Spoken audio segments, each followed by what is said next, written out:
தமிழ் உறவுகளுக்கு வணக்கம்.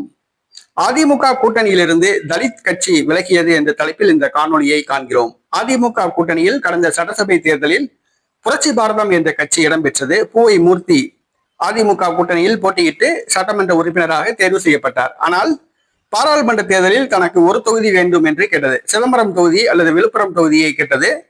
விடுதலை சிறுத்தை கட்சி வேட்பாளர் தொல் திருமாவளவன் அல்லது ரவிக்குமார் ஆகியோரை எதிர்த்து பூவை ஜெகன்மூர்த்தி அவர்கள் போட்டியிட விரும்பினார். ஆனால் அதிமுகவோ புரட்சி பாரதம் கட்சிக்கு ஒரு தொகுதி வழங்க மறுத்துவிட்டது.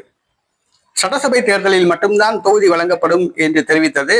அதனால் புரட்சி பாரதம் சற்று அதிருப்தியில் இருந்து வந்தது. தற்பொழுது புரட்சி பாரதம் அதிமுக கூட்டணியிலிருந்து விலகிவிட்டதாக கூறப்படுகிறது.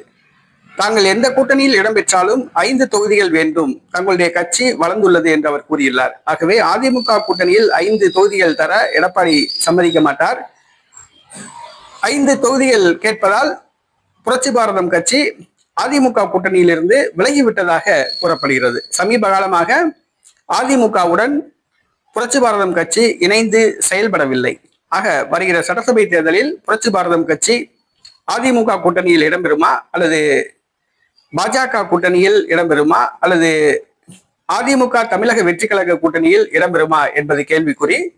இல்லாவிட்டால் தனித்து போட்டியிடுமா என்பதும் கேள்விக்குறியாக உள்ளது.